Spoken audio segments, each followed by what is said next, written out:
to the people who had been waiting for an heir for 7 years. However, for the monarchs, the birth of this girl brought great joy. "When your mother regained consciousness, she cried and said, 'Poor little one, you are unwanted, but you will be no less loved by me.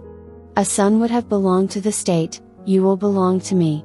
From her birth, she was always the subject of rumors that she wasn't the king's daughter but rather the result of an affair between her mother and Duke Coigny.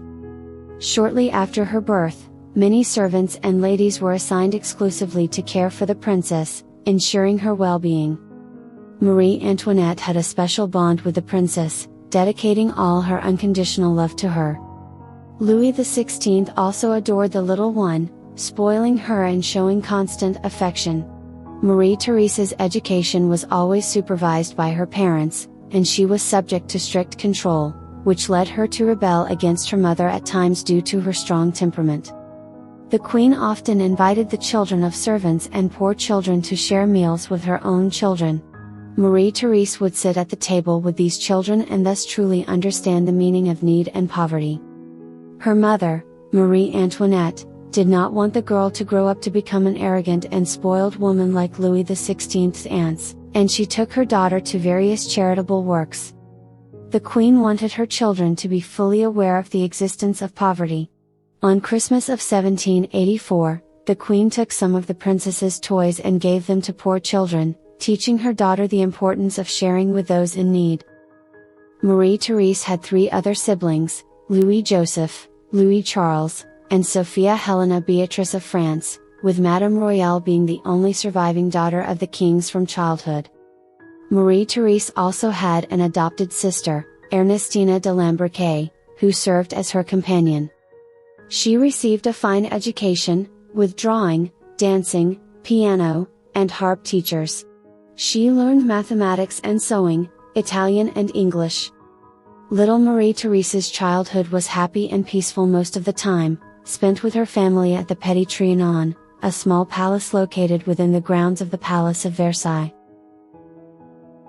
It was a more tranquil and familial environment, in touch with nature, where Marie-Thérèse and her brother Louis Charles could play and enjoy the animals and gardens, wearing light clothes and separated from the heavy and artificial atmosphere of the Versailles court. Undoubtedly, the girl's early years were idyllic, and she grew up to be an obedient and respectful child. She was physically beautiful, inheriting her mother's good looks. However, those were times of great political change. As Marie-Thérèse grew older, a revolutionary sentiment was also growing. A dark and relentless destiny was approaching. The march towards the French Revolution was not only inevitable but gaining strength with overwhelming intensity. The air was filled with social dissatisfaction, fueled by a suffocating budget deficit that weighed heavily on the hungry masses. An explosion of anti-absolutist sentiments was about to consume the nation. By 1789, France was on the brink of revolutionary abyss, the result of its own ruin.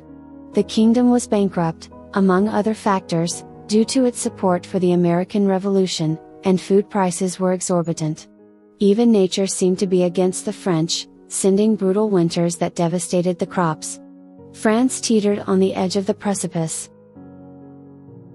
In this whirlwind, propagandists emerged like demons, pointing their fingers at a specific target, the Queen of France, Marie Antoinette. The attacks against the Queen were fierce and cruel, like an uncontrollable storm of hatred. The popularity of the monarchy collapsed like a house of cards. But her haters were not only outside the palace, within the corridors of Versailles, jealousy burned like embers, fueling xenophobia. She was Austrian, and nurturing resentment against Marie Antoinette. Powerful enemies, such as the Duke of Orléans, plotted dark schemes, giving life to infamous pamphlets that accused her of sexual debauchery and leading the entire nation to financial ruin.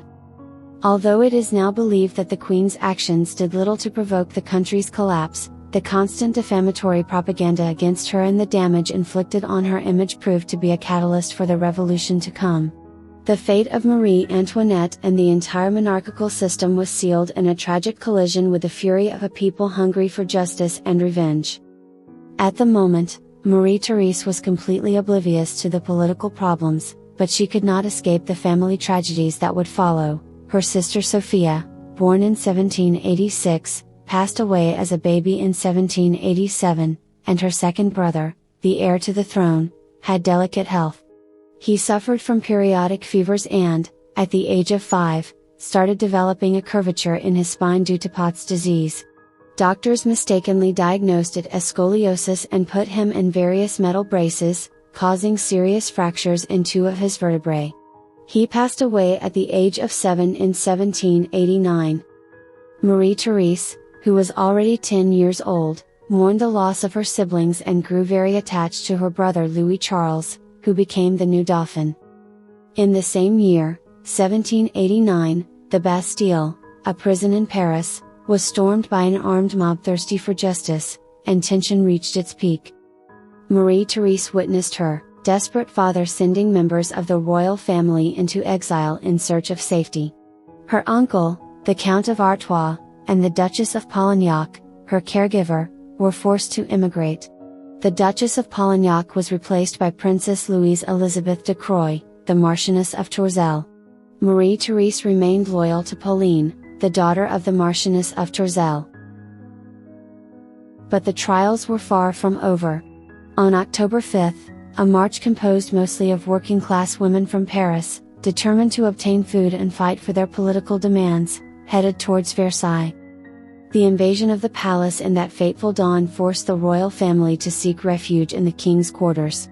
And under the gaze of the enraged crowd, with the heads of palace guards impaled on spears, they were forced to leave Versailles and move to the Tuileries Palace in Paris. As the political situation rapidly deteriorated, Louis XVI and Marie Antoinette realized that their lives were in imminent danger. Desperate, they followed a risky escape plan orchestrated with the help of Count Axel von Fersen. The goal was to flee to the fortress of Montmedy, a monarchist stronghold in the northeast of the country. However, their hopes were dashed in the town of Varennes when their escape attempt was intercepted, and the royal family was escorted back to Paris, where their safety and fate were now in the merciless hands of the revolution. On August 10, 1792, armed revolutionaries stormed the Tuileries Palace, killing anyone in their path. The royal family managed to seek refuge in the Legislative Assembly. Louis XVI was deposed, the monarchy was abolished, and the First French Republic was proclaimed. On August 13, the royal family was imprisoned in the Temple Tower under extremely deplorable conditions, even worse than those they had faced at the Tuileries. Marie-Thérèse witnessed a terrible sight of well-known heads impaled on pikes, including that of Princess Lamballe, who was a friend of the family. This cruel scene deeply affected young Marie-Thérèse. The kings tried to maintain calm and not further frighten their children, but one by one, they were called and never returned, all were executed. On January 21, 1793, her father, King Louis XVI, was guillotined. Marie-Thérèse bid him farewell by fainting. In the following days, she became a fundamental support for her mother and her aunt, Elizabeth, her father's sister, who stood by her side throughout this time. Before his departure, Louis XVI made his children promise to forgive their enemies and not seek revenge for his death. The transformation in Marie-Thérèse's life continued. Her younger brother, the young Louis Charles, was recognized by monarchists as Louis XVII of France. However, he was considered a political threat, and almost 6 months later, on the afternoon of July 3, 1793, several guards forcefully stormed the royal family's apartment amid screams and took him away. He was placed under the care of Antoine Simon, a shoemaker and temple commissioner. From that moment on, the young boy was subjected to all kinds of abuse. The last time Marie-Thérèse sees her brother is during a harsh interrogation, where he is questioningly asked about the sinful relationship between his mother and him. Terrified, the princess could barely believe the words her brother recounted about the alleged abuses he had suffered at the hands of their mother. In the room now, only Queen Maria Antoinette, Marie-Thérèse, and Madame Elizabeth remain. But shortly after, the queen was also taken, tried, and executed on October 16, 1793, without Marie-Thérèse being informed. Now she was under the care of her Aunt Elizabeth, who tried to calm her and advise her on how to survive such cruel circumstances, encouraging her to pray and walk around the small space they were in. On May 9, 1794, another harsh blow for the 15-year-old Marie-Thérèse occurred. Her Aunt Elizabeth was taken to the conciergerie and guillotined the next day. Before being taken away, she pleaded with her niece never to allow the guards to see her in scanty clothing or lying in bed. On May 11, revolutionary leader Robespierre entered Marie-Thérèse's cell. Although no record of the conversation between the politician and the young girl is known, it is known that she handed him a note that read, "My brother is sick. I sent a letter to the convention requesting treatment for him, but I have not received any response so far." Robespierre took the note, glanced at the few objects available to the prisoner, and left. The guards showed great respect for that man who, seemingly coerced by popular pressure, prevented Marie-Thérèse from being executed. She lived there, confined, enduring all forms of humiliation, and undoubtedly suffering abuse from her jailers. Nevertheless, she would dress meticulously every day. Throughout that time, she knew nothing about the fate of her mother and aunt. On the prison walls, she wrote graffiti, "Marie-Thérèse Charlotte is the most unhappy person in the world. She can obtain no news of her mother, nor be reunited to her, though she has asked it 1,000 times. Live, my good mother, whom I love well, but of whom I can hear no tidings. O my Father, watch over me from heaven above. O my God, forgive those who took my parents' lives." Marie-Thérèse continued to survive in that cold, dark cell, living a genuine hell, constantly fearing that at any moment, they would come for her as well. She had little space, couldn't speak to anyone, something that was completely forbidden, and had only the company of 2 books, one about Christ and another about travels, which she read repeatedly until she grew tired of them. Her requests for access to more books were denied by the officials, along with other petitions. She had a small ball of yarn and knitting needles that she used to keep herself occupied, but she often heard in horror the cries and screams of her brother Louis Charles when he was beaten, until suddenly one day she stopped hearing him. Young Louis Charles would eventually die in June 1795, a victim of tuberculosis. He, who was only 8 years old when he was separated from his mother 2 years ago, could not withstand the harsh conditions of the prison. After the death of Louis XVII, she was not considered the heir to the French throne due to France's adherence to Salic law, where only males are the rightful heirs. Surely, it was this that allowed her to stay alive. Thus, the exiled princes proclaimed Louis Stanislas, Count of Provence and Marie-Thérèse's paternal uncle, as Louis XVIII, the new king. The war between Austria and France eventually facilitated things for Marie-Thérèse, as there was a possibility of her liberation in exchange for French prisoners held by the Austrian army. She was transferred to a different area of the castle and received new clothes, books, paper, pencils, ink, brushes, and even 2 dogs. On June 13, 1795, the Committee of Public Safety issued a decree determining that Marie-Thérèse would be a lady-in-waiting. The chosen one was Renée de Chantereine, a 30-year-old woman. This situation brought some joy to the princess, and the two developed a close relationship. Marie-Thérèse affectionately called her Renner, and she encouraged the princess to read aloud to regain the skill lost during the long period of isolation. It was only during this time that Renée revealed the truth about the fate of Marie-Thérèse's loved ones. The princess began to cry, expressing anguish and pain, wishing she had shared the destiny of her parents. From that moment on, the guards were given permission to take her to the garden, where the people could see her. After Dauphin's death, a feeling of sympathy arose for the young princess, considered a victim of the revolution, and she came to be called the Orphan of the Temple. Marie-Thérèse was surprised by the affection shown by the Parisians, who directed kind gestures towards her, dedicated novels, and words of support and encouragement. It was only after the end of the Reign of Terror that Marie-Thérèse was allowed to leave France.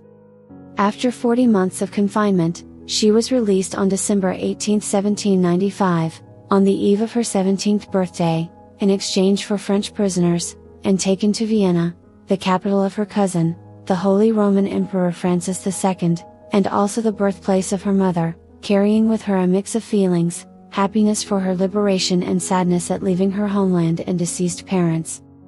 She arrived in the Austrian capital on the afternoon of January 9, 1796, after a 22-day journey.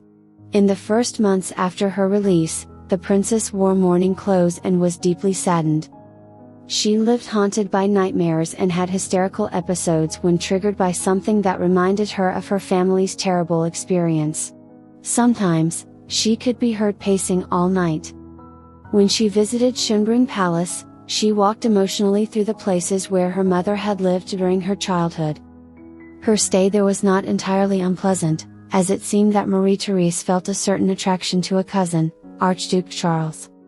Moreover, he seemed to reciprocate her feelings, and there was an affair between the two. It appeared that they would end up marrying. However, her uncle Louis, the future Louis XVIII of France, heard rumors about his niece's flirtation with Archduke Charles. He began exchanging several letters with the young princess, saying that she should marry her paternal cousin, the Duke of Angoulême, Louis Antoine. Louis XVIII deceived his niece, claiming that the marriage was the wish of her parents before they were guillotined. Marie-Thérèse remained undecided. She was indeed in love with Archduke Charles, but on the other hand, she felt obligated to fulfill her supposed parents' wishes. Little did she know that it was all a lie. Since Louis XVIII had no children, he desired a union between his two nephews, as Louis Antoine could one day become the King of France. There was nothing better than marrying Princess Marie-Thérèse. Louis XVIII began sending numerous affectionate letters to his niece, attempting to win her over to his side. Meanwhile, Archduke Charles returned from the battles against Napoleon and gained great popularity, being hailed as a hero. Charles and Marie-Thérèse resumed their flirtation, and Louis XVIII realized that the desired engagement was in jeopardy. Louis Antoine had not yet written to the young princess, so she assumed that the Duke had no interest in her, bringing her even closer to Charles.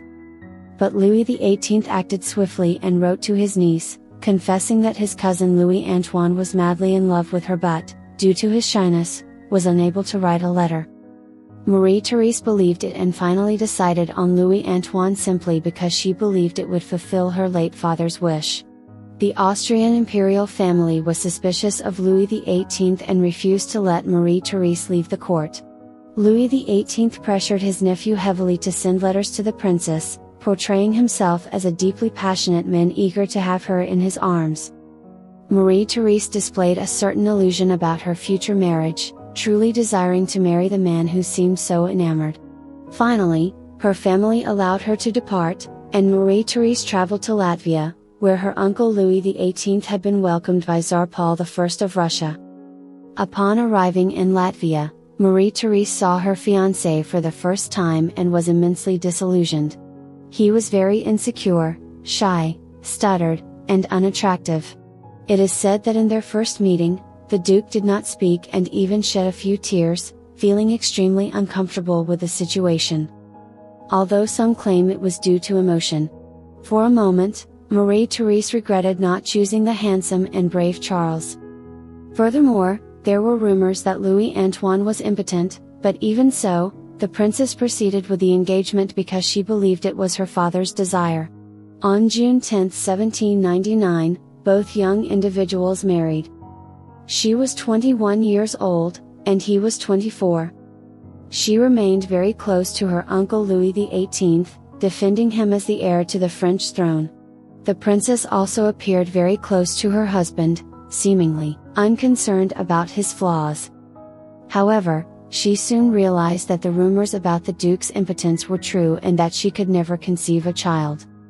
Other rumors indicate that it was due to her traumas and the horror she endured during imprisonment, with many claiming she was violated by the jailers, preventing the couple from consummating their marriage. Whatever the truth may be, the couple had no children. In 1804, the couple settled in England alongside Louis XVIII. The long years of exile came to an end with Napoleon I at abdication in 1814 and the first restoration of the monarchy, as Louis XVIII ascended the throne of France, 21 years after his brother Louis XVI's death. At that moment, Marie-Thérèse and her husband traveled to French lands. The first thing she did upon arriving in the country was to request that her parents' remains be taken to the Basilica of Saint-Denis for a dignified burial. The princess did not feel at ease in France, sensing that at any moment, she could go through the same fate as her parents, and she often experienced great anguish, fear, and memories of the hell she had lived there. In 1815, Napoleon returned to France, but a large part of the people supported Louis XVIII. However, he immediately left the country out of fear of the monarchy's downfall. Marie-Thérèse and her husband remained in French lands. After the defeat in the Battle of Waterloo, Napoleon was definitively removed, and Louis XVIII returned to France and reigned until his death in 1824. Louis XVIII had no children, and Marie-Thérèse's father-in-law was crowned, becoming known as Charles X of France. The princess and her husband then became heirs to the French throne. However, Charles X's decisions were catastrophic. He dissolved the French Parliament and suspended freedom of the press, and anti-monarchist sentiment was once again on the rise. The French people took to the streets, and a revolution erupted in 1830. The king was forced to abdicate in favor of his son, Louis Antoine. In a brief moment of glory, for 20 minutes, Marie-Thérèse and her husband became the kings of France. However, soon after, he, who would go down in history as Louis XIX, also abdicated, as the people and the nobles did not want him as king. They were convinced that if he were crowned, it would be Charles X who would truly reign in the shadows. Marie-Thérèse and her husband left France and settled in Edinburgh, Scotland, but a few years later, they moved to Prague and then to Gorizia, Slovenia. In 1844, her husband passed away, and Marie-Thérèse deeply felt his loss. She settled in a mansion near Vienna, where she spent her days sewing, praying, and taking walks. Her cousins, Louise and Henry of Bourbon, also established themselves with her in this immense mansion. On October 19, 1851, Marie-Thérèse passed away at the age of 72 due to pneumonia. Her remains rest in the Franciscan monastery of Kostanjevica in Slovenia. It is said that one of Marie-Thérèse's greatest sorrows throughout her life was not being able to have children. However, it is recounted that the couple adopted two twin girls abandoned in a church, named Eloise and Sabrina. These girls were said to have brought joy to Marie-Thérèse's life, and she was always attentive and affectionate towards them, considering them her own daughters. After Marie-Thérèse's death, the twins practically disappeared from history, as if they had never existed. Marie-Thérèse of France was the only member of the French royal family who, despite being imprisoned by the revolutionaries, managed to leave France alive. But she had to carry with her the burden of an existence filled with tragedies and adversities. She witnessed the fall of the monarchy, suffered the execution of her parents, and the horrors in that fortress that we can neither imagine nor conceive. A forgotten princess whose story reminds us that true nobility lies in how we face life's challenges.